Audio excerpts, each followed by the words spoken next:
مصطفیٰ مصطفیٰ مصطفیٰ مصطفیٰ اے ختم رسل مکی مدنی، اے ختم رسل مکی مدنی، کونین میں تم سا کوئی نہیں، کوئی نہیں، اے نور مجسم تیرے سوا، اے نور مجسم تیرے سوا، دکھیوں کا مسیحا کوئی نہیں۔ حضرت مولانا سید محمد عبد القادر حسینی بخاری چشتی المعروف جیلانی پاشا صاحب قبلہ فرما رہے ہیں، اور اس کی قیادت مولانا سید محمد عبد الواسع حسینی بخاری چشتی فرما رہے ہیں، اور حمایت حضرت مولانا محمد فاروق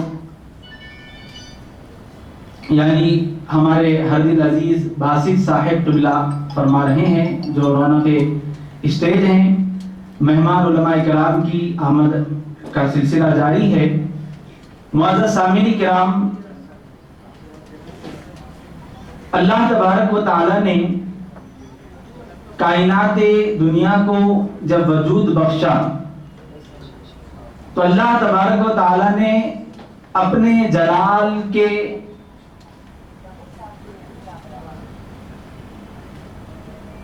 اندر جتنی بھی کائنات ہے اس کی جلال کو برداشت نہ کر سکتی تھی۔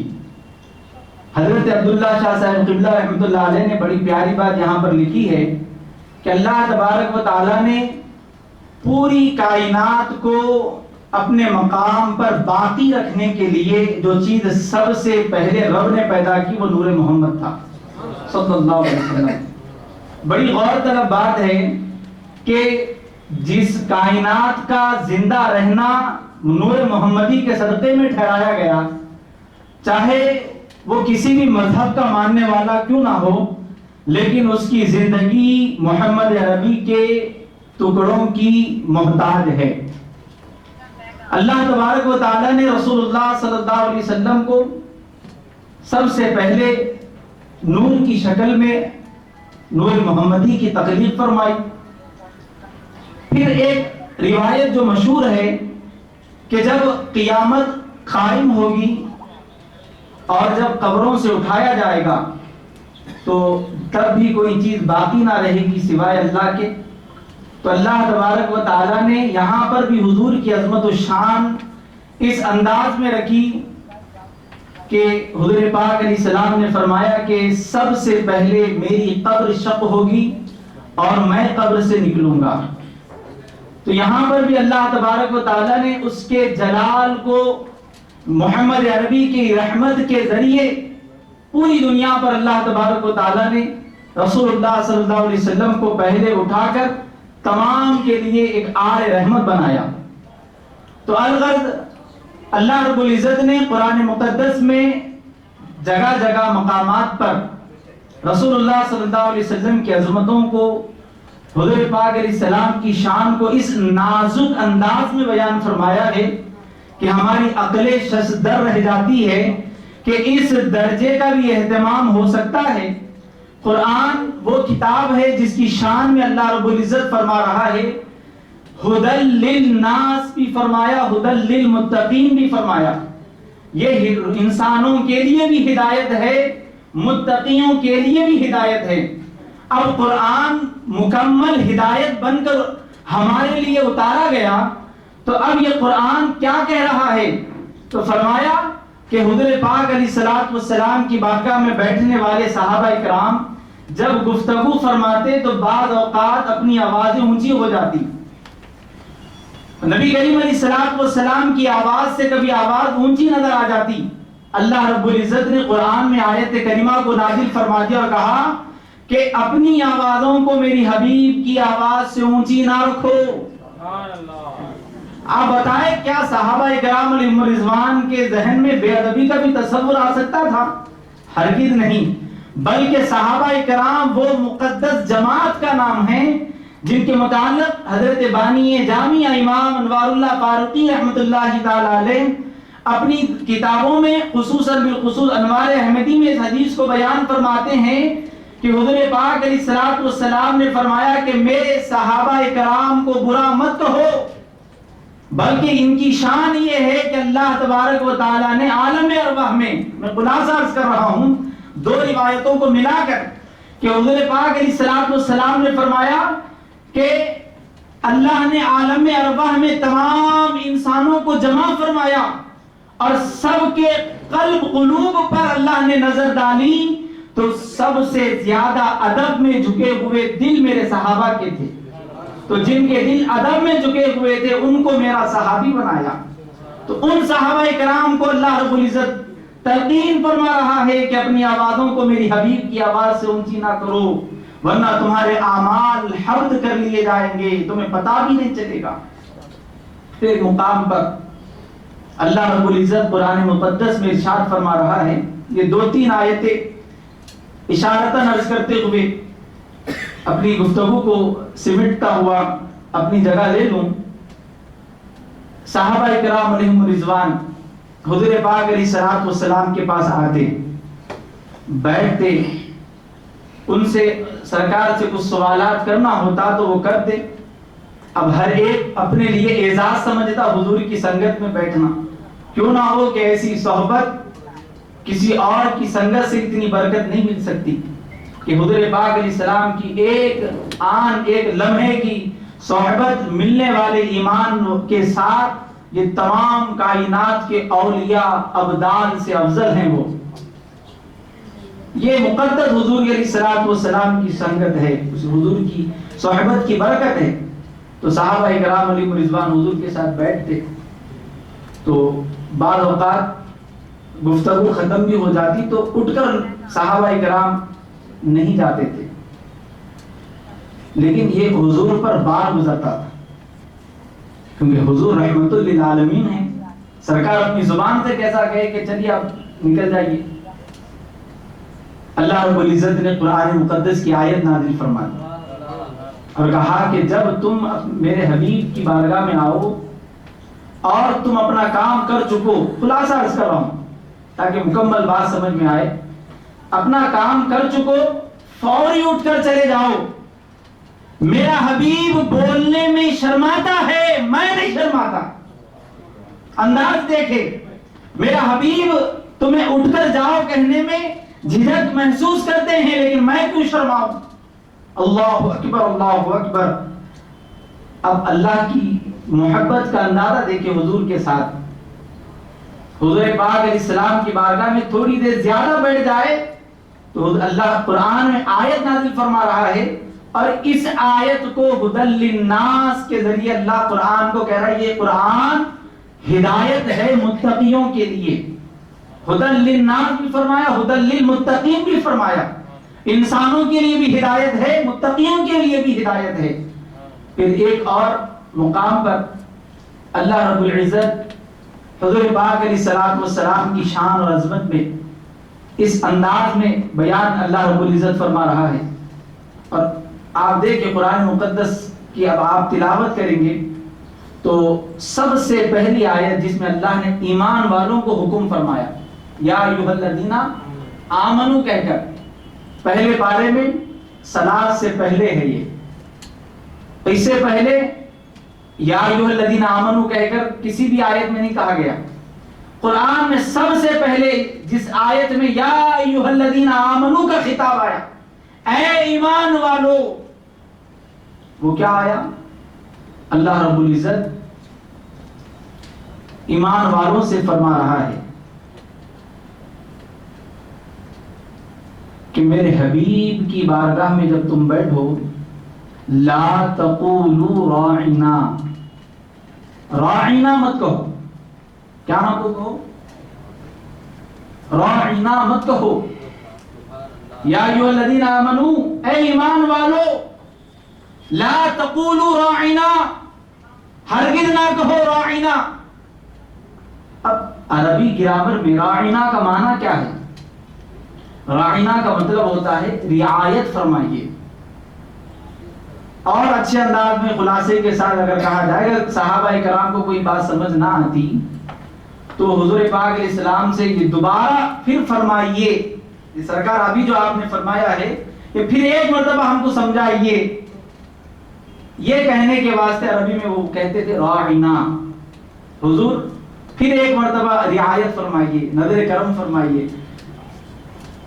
اللہ رب العزت فرما رہا ہے اے ایمان والو لا تقولوا راعینا، میرے حبیب کی بارگاہ میں راعینا مت کہو، کیا کہو؟ انظرنا کہو. اس کے بھی معنی وہی ہے، نظر کرم فرمائیے. راعینا کیوں مت کہو کہا؟ کیونکہ یہودیوں کے زبان میں راعینا عین کو مد کے ساتھ اگر پڑھا جاتا تو یہ لفظ گالی کے معنی میں استعمال ہوتا. کس کے معنی میں؟ کس کے معنی میں؟ ان کی زبان میں، اور وہ بھی اس لفظ کے ساتھ نہیں، راعینا یا مد کے ساتھ، اور ان کی زبان میں، عربی زبان میں نہیں. اللہ رب العزت نے یہ بات بھی گوارا نہ فرمائی کہ کسی کی بھی زبان میں ہو، کیونکہ یہودی اس بات کو لے کر ٹھٹا کرتے تھے، مذاق اڑاتے تھے کہ دیکھو مسلمان خود اپنے نبی کو گالی دے رہا ہے. اللہ رب العزت نے فرمایا کہ یقیناً آپ کے اخلاص کو ہم جانتے ہیں، آپ کے ارادوں کو ہم جانتے ہیں، لیکن اے ایمان والو تمہارا یہ لفظ میرے حبیب پاک کی مزاحیہ، حضور کے مذاق کے لیے یہ جملہ وہ لوگ دوسری زبان کے تحت وہ مذاق بنا رہے ہیں، تو اے ایمان والو ایسا لفظ بھی استعمال مت کرو جس میں میرے حبیب کی بے ادبی کا شائبہ بھی پایا جاتا ہے. آگے اب سے اگر بولنا ہے تو انظرنا کہو. اب اندازہ فرمائیے صحابہ کرام نے پلٹ کر یہ نہیں کہا کہ یا رسول اللہ ہم تو ہماری نیتوں کے ساتھ، اخلاص کے ساتھ ہم آپ کی بارگاہ میں راعینا کہہ رہے ہیں. انما الاعمال بالنیات، اعمال کا دار و مدار تو نیتوں پر ہے، ہماری نیتوں میں کوئی قدور نہیں ہے، ہماری نیتوں میں کوئی برائی نہیں ہے، تو ہم راعینا کی بجائے انظرنا کیوں کہے؟ تو کیا معلوم ہوا صحابہ نے ایسا نہیں کہا، بلکہ یہ ایمان اور کفر بن گیا. راعینا کہنا کفر، انظرنا کہنا ایمان بن گیا. مطلب کیا ہوا؟ یہ اللہ نے حضور کے ناموس کی حفاظت فرمائی. اللہ رب العزت نے اپنے حبیب کے ناموس کی حفاظت فرمائی ہے، اور اس انداز میں فرمائی ہے کہ ایسا لفظ بھی میرے حبیب کے لیے نہ بولا جائے جو دوسری زبان میں بھی بے ادبی کے معنی میں بولا جاتا ہے. تو معزز سامعین کرام، معلوم کیا ہوا؟ قرآن جہاں پر ہمیں نمازوں کا درس دے رہا ہے، قرآن جہاں ہمیں زکوٰۃ کا حکم فرماتا ہے، قرآن ہمیں جہاں پر حج کا حکم فرماتا ہے، جہاں پر قرآن ہمیں رمضان کے روزے رکھنے کا حکم فرماتا ہے، وہیں پر ہمیں ادب مصطفیٰ بھی سکھاتا ہے کہ محمد سے وفا تو نے تو ہم تیرے ہیں. یہ جہاں چیز ہے کیا لوح و قلم تیرے ہیں. تو ایمان کا مدار محبت پر رکھا گیا ہے. رسول اللہ کی محبت کے بغیر نہ ایمان مل سکتا ہے، نہ وہ ایماندار کہا جا سکتا ہے اس شخص کو. اور آج ہمارے ملک کے اندر وقتاً فوقتاً ہمارے دلوں کو اس انداز کے ساتھ ٹھیس پہنچائی جا رہی ہے. اللہ اکبر، ہم ہر چیز برداشت کر سکتے ہیں، ہم اپنی جانوں پر آنے والی تمام مصیبتیں برداشت کر سکتے ہیں، لیکن ہم ناموس رسالت پر اگر حرف بھی اٹھایا جائے ہم سے برداشت نہیں ہو سکتا. ہم اپنی جانیں قربان کر دیں گے جیسے اب تک ہمارے اسلاف کرتے آئے ہیں. ایسا نہیں ہے کہ یہ پہلا وقت ہو، یہ ہم دیکھ رہے ہو کہ ہمارے زمانے میں بے ادبیوں کا یہ ماحول چل رہا ہے. ایسا نہیں ہے، ہر زمانے میں برے منہ کے لوگ اٹھے ہیں. اللہ نے ان کو ان کی اوقات بھی یاد دلائی ہے. اور انشاءاللہ اگر کوئی اس بات کو نہ سمجھتا ہو تو نہ سمجھے، لیکن وقت دیکھے گا جو حضور کی ناموس پر انگلی اٹھائے گا وہ تباہ بھی ہوگا، برباد بھی ہوگا. رسول اللہ صلی اللہ علیہ وسلم کی ذات بہت اعلیٰ ہے، بلکہ ان کے نواسوں پر جس نے انگلی اٹھائی اس کی نسل بھی آج برقرار نہیں ہے، آج اس کی نسل بھی باقی نہیں ہے۔ کون کہہ سکتا ہے کہ میں یزید کے خاندان کا ہوں؟ 22,000 کا لشکر تھا مشہور روایتوں کے مطابق۔ آپ بتائیں 22,000 مرد، وہ بھی ایسے ویسے نہیں بلکہ اس وقت کے جہاں مرد تھے، بلکہ ایسے طاقتور کہ 10 لوگوں کا مقابلہ اکیلے کرتے تھے۔ کہاں گئی ان کی طاقت؟ بلکہ اللہ نے ان کو ایسا نیست و نابود کر دیا، وہ 22,000 کے لشکر کا کوئی نسل کا آج باقی نہیں ہے۔ اللہ رب العزت جیسے ہم کو حکم فرما رہا ہے، وہیں پر اللہ رب العزت جس انداز میں اللہ رب العزت ہر شے کو معاف کرتا ہے۔ ایک حدیث پاک میں آخر سناتے ہوئے اپنی جگہ لوں، آپ ایک حدیث پاک سن کر اندازہ فرمائیں۔ اللہ تعالیٰ کے حبیب علیہ الصلوۃ والسلام ارشاد فرما رہے ہیں، اللہ تعالیٰ حقوق اللہ کو درگزر فرمائے گا، فرما سکتا ہے، اس کی شان ہے۔ اگر کوئی نمازوں کی عادت والا نہیں ہے، بے نمازی ہے، اس سے کچھ کوتاہیاں ہوئی ہے، اللہ رب العزت قادر مطلق ہے، وہ قادر مطلق ہے۔ حدیث پاک میں آیا ہے اللہ چاہے حقوق اللہ کے معاملے میں پکڑ کرے یا خود درگزر کر کے اس کو جنت عطا کر دے، لیکن فرمایا حقوق العباد کے معاملے میں اللہ کسی کو معاف نہیں کرے گا۔ یہ عام، اس میں مسلمان بھی شامل ہے اور چرند جانور اور اس کے علاوہ غیر قوم کے لوگ بھی شامل ہیں۔ ناحق اگر کسی پر ظلم کیا گیا، اللہ رب العزت اس پر پکڑ فرمائے گا۔ حقوق اللہ میں وہ درگزر کرے یہ اس کی شان ہے، یا پکڑ کرے یہ اس کا معاملہ ہے، لیکن فرمایا حقوق العباد کے معاملے میں اللہ تبارک و تعالی اس وقت تک اس کو معاف نہیں کرے گا جب تک کہ اس کے حقوق ادا نہ کر دیے جائے۔ آپ اندازہ فرمائیں حدیث کی روشنی میں، جب عام انسان کا یہ مقام ہے کہ جنت اس پر حرام ہے جب تک کہ اس کا حقوق نہ دے دیا جائے، جنت حرام ہے، پھر حقوق العباد میں تو پوری کائنات جس کا صدقہ کھاتی ہے، بلکہ کہا گیا کہ آدم آپ کی توبہ جس کے توسل میں قبول کی گئی ہے یہ وہی محمد ہیں، اگر یہ نہ ہوتے تو ہم آپ کو بھی پیدا نہیں کرتے، کائنات کو بھی پیدا نہ کرتے۔ تخلیق کائنات کی وجہ محمد عربی ہے، تو ان کے حقوق کو اگر کوئی پامال کرے گا، ان کے حقوق میں اگر کوئی اپنی زبان درازی کرے گا، کیا اس کو جنت مل سکتی ہے؟ ہرگز نہیں مل سکتی۔ حدیث بتا رہی ہے عام انسان کے حقوق مارے جائے تو اس پر جنت حرام ہے جب تک کہ اس کے حقوق نہ دے دیے جائے۔ اللہ اکبر۔ اور پوری کائنات میں حقوقوں میں سب سے زیادہ حق رسول اللہ صلی اللہ علیہ وسلم کا ہے کہ ہم اپنا ہر وقت حضور پاک صلی اللہ علیہ وسلم کے لیے وقف کریں۔ ہماری زبانیں، ہمارے کردار، ہمارے اعمال یہ حضور کے لیے ہیں۔ ہم جی رہے ہیں تو ان کے لیے، مریں گے تو ان کے لیے۔ کیوں؟ کیونکہ اللہ نے ہمیں دنیا میں پیدا کیا ہے ان کے لیے۔ تو ہم یہی کہیں گے کہ ناموس رسالت پر ہم نہ صرف اپنا وقت بلکہ اگر وقت پڑا تو ہم اپنی جانیں بھی دے دیں گے۔ کیوں؟ ہم ہر چیز برداشت کر سکتے ہیں لیکن رسول اللہ صلی اللہ علیہ وسلم کی شان میں بے ادبی ہم برداشت نہیں کر سکتے۔ تو انشاءاللہ آپ کو اور علماء کرام کی خطابات سماعت کرنے ہیں۔ میں نے چند باتیں آپ کے سامنے عرض کری۔ اللہ تعالیٰ سے دعا ہے کہ مولا ہماری اس کانفرنس کو میرے مولا پوری دنیا کے لیے میرے مولا ایک میسج دینے والی کانفرنس کو مقام عطا فرما، اور مولا اس میں جن جن لوگوں نے جس حیثیت سے خدمتیں پیش کی ہے، اے اللہ ان کو اپنی شایع نشان تیرے حبیب کے صدقے میں خوب اپنی شایع نشان نواز دے۔ آمین بجاہ سید المرسلین والحمدللہ رب العالمین۔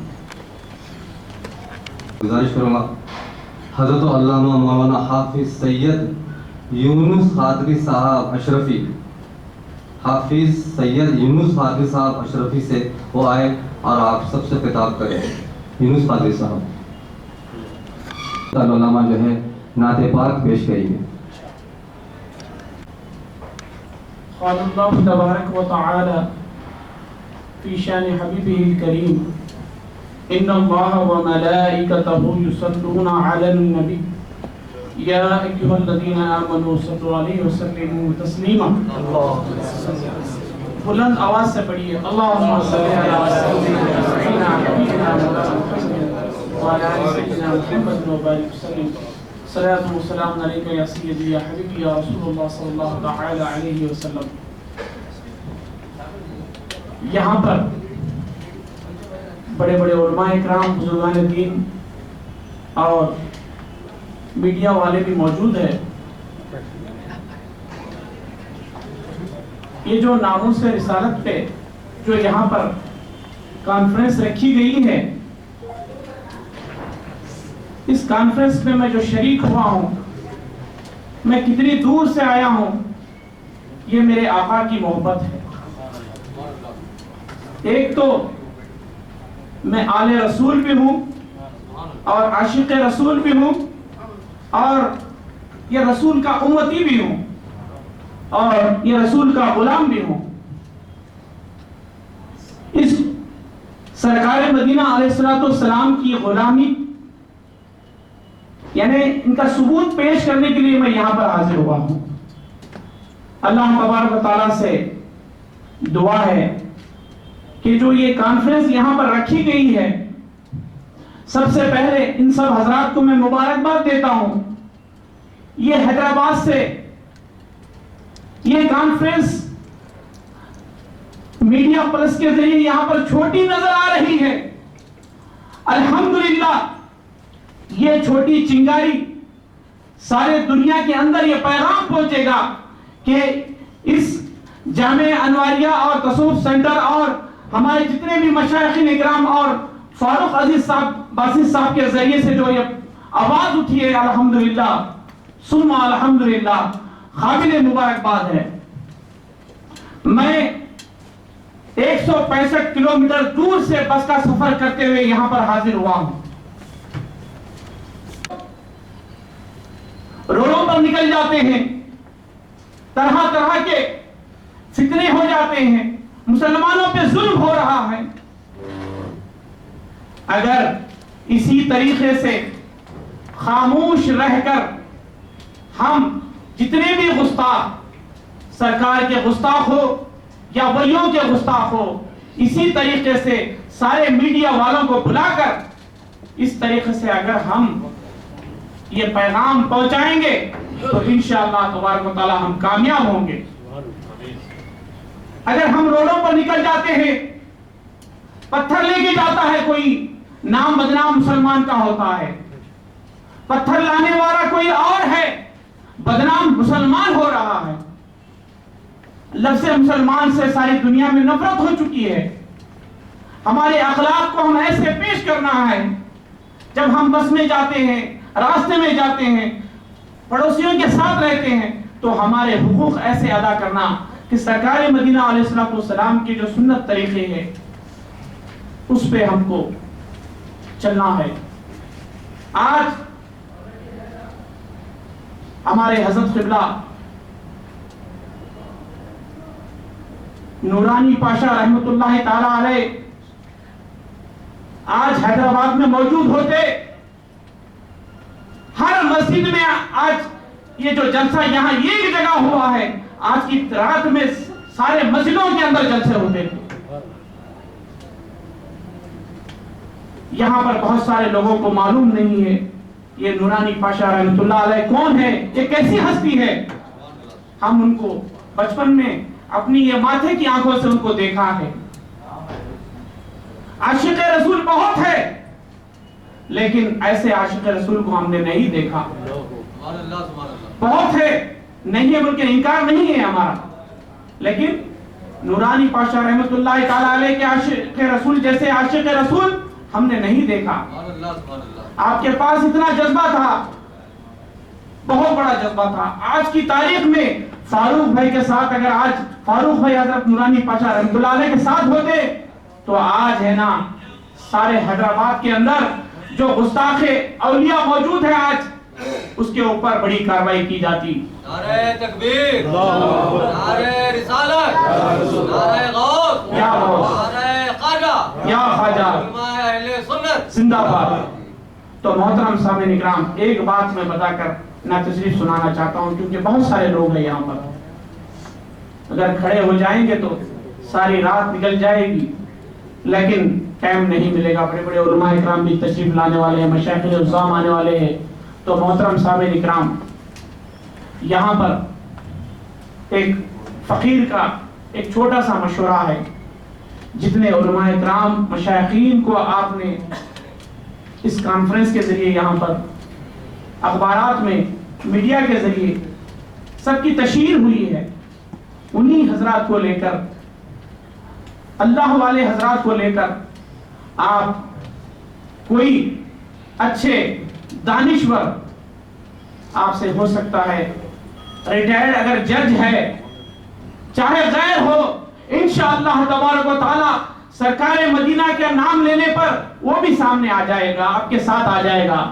اگر آپ ریٹائرڈ جج کو لے کر یہ سارے حضرات ایک یعنی ایک درخواست لے کر، ریٹائرڈ جج کی سائن لے کر، اس کو لے کر اگر آپ جائیں گے، ہائی کورٹ کا جو جج ہے ریٹائرڈ، حیدرآباد میں بہت سارے جج ہیں، تحقیق چاہیے اس کے لیے، بڑے بڑے دانشور لوگ موجود ہیں۔ غریب کا چھوٹا سا مشورہ ہے، یہ مشورہ ایسا ہے میرے لیے، یہ میرا زمانہ، میرے یعنی ضامن نجات، یہ نجات کا ذریعہ بنے گا انشاءاللہ۔ تو میری خواہش ہے کہ ریٹائرڈ جج اگر غیر ہے یا اپنا ہے، اس کو لے جائیے۔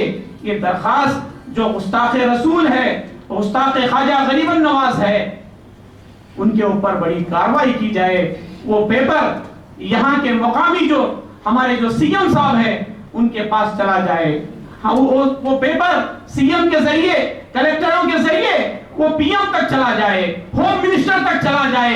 اللہ تبارک و تعالیٰ سے دعا ہے کہ ہمارے سرکار مدینہ پر ہمیشہ انگلیاں اٹھائی جا رہی ہے۔ ہم توڑنے کی پھوڑنے کی بات نہیں کریں گے، ہم صرف قانون کے دائرے میں رہ کر، قانون کے دائرے میں رہ کر اس درخواست کو وہاں پر پیش کریں گے انشاءاللہ تبارک و تعالی۔ اگر وہ ظالموں کے اوپر اگر شکنجہ نہیں کٹا جائے گا تو میں اسی دن میرا سر کٹا دوں گا۔ یہ میرا چیلنج ہے۔ اس درخواست کو آپ وہاں پر فاروق بھائی کے ذریعے اور جتنے علماء اکرام کے ذریعے آپ پہنچا سکتے ہیں انشاءاللہ۔ یہ میری محبت ہے اور میری عقیدت ہے انشاءاللہ تبارک و تعالی سرکار مدینہ علیہ السلام اور حضرت خواجہ غریب النواز رحمۃ اللہ تعالی علیہ، حضرت سید شاہ نظام الدین اولیاء رحمۃ اللہ تعالی علیہ کی خاص نظر کرم ہے انشاءاللہ تبارک و تعالی یہ کامیاب ہوں گے۔ یہ ایسا وار ہے کہ دشمن بھی پریشان ہو جائے گا، کدھر سے ہمارا شکنجہ کسا گیا ہے، وہ پریشان میں حیبت میں نکل جائے گا۔ تو محترم سامعین اکرام، شان دکن تشریف لائے ہیں، ایک مرتبہ نعرہ تکبیر سے آپ لوگ ان کا استقبال کریے۔ نعرہ تکبیر، نعرہ رسالت، نعرہ رسالت، علماء اہل سنت، مشائخ عظام، سادات اکرام، نعرہ حیدری، نعرہ حسین، یا حسین، نعرہ غوث، یا غوث، نعرہ خواجہ، یا خواجہ۔ تو میں اپنی بات کو یہیں پر سمیٹ لیتا ہوں کہ یہاں پر ایک بڑی ہستی کی آمد ہوئی ہے۔ میں احتراماً ادباً تو خواہش ہے کہ میرے فاروق بھائی سے کہ آپ اس درخواست کو ایک جج کے ذریعے ہمارے سی ایم صاحب، ہوم منسٹر صاحب، کلیکٹر کے ذریعے پی ایم تک پہنچائے، بس یہی میری درخواست ہے۔ ایک ایسی یہ جو درخواست ہے سرکار مدینہ علیہ السلام کے تعلق سے، اگر ہمارے ملک کے اندر کوئی بھی بدبخت آواز اٹھائے گا تو اس کے اوپر کڑی کارروائی کی جائے گی۔ یہ قانون بنانے کی ہندوستان کے اندر ضرورت ہے۔ تو محترم سامعین اکرام، میں بلا تاخیر چند اشعار میں تشریف سنا کر میں اپنی جگہ لینا چاہتا ہوں۔ صلی اللہ علیہ یا رسول اللہ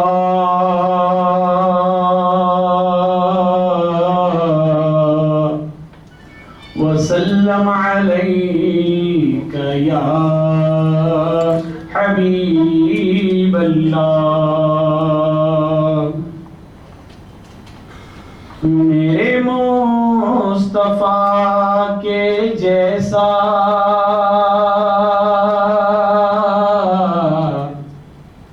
نہ ہوا نہ ہے نہ ہوگا میرے مصطفیٰ کے جیسا نہ ہوا نہ ہے نہ ہوگا کہ مکین عرش اعلی نہ ہوا نہ ہے نہ ہوگا بخدا خدا خدا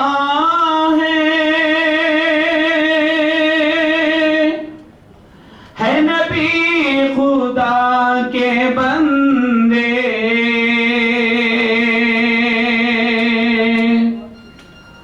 بخدا خدا خدا ہے نبی خدا کے بندے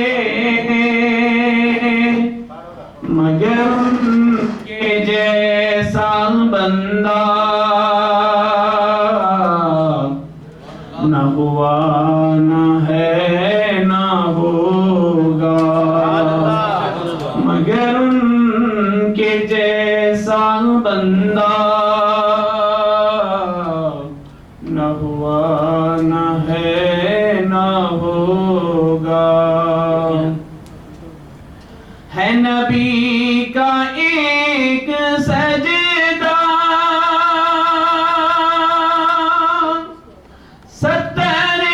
70,000 سالہ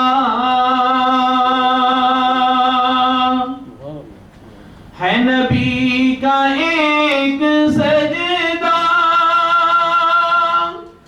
70,000 سالہ کسی اور کا یہ سجدہ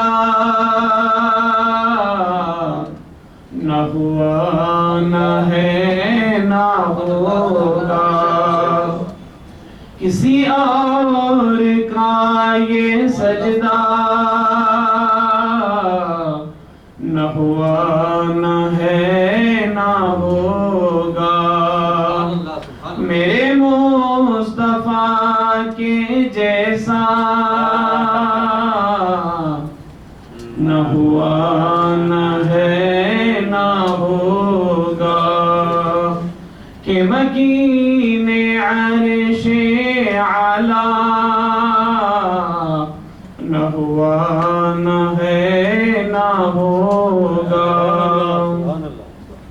وہی شافع عطا ہے وہی دافع بلا ہے وہی شافع عطا ہے وہی دافع بلا ہے شہ انبیاء کے جیسا نہ ہوا نہ ہے نہ ہوگا شہ انبیاء کے جیسا نہ ہوا نہ ہے نہ ہوگا میرے مصطفیٰ کے جیسا نہ ہوا نہ ہے نہ ہوگا کہ مکین عرش اعلی نہ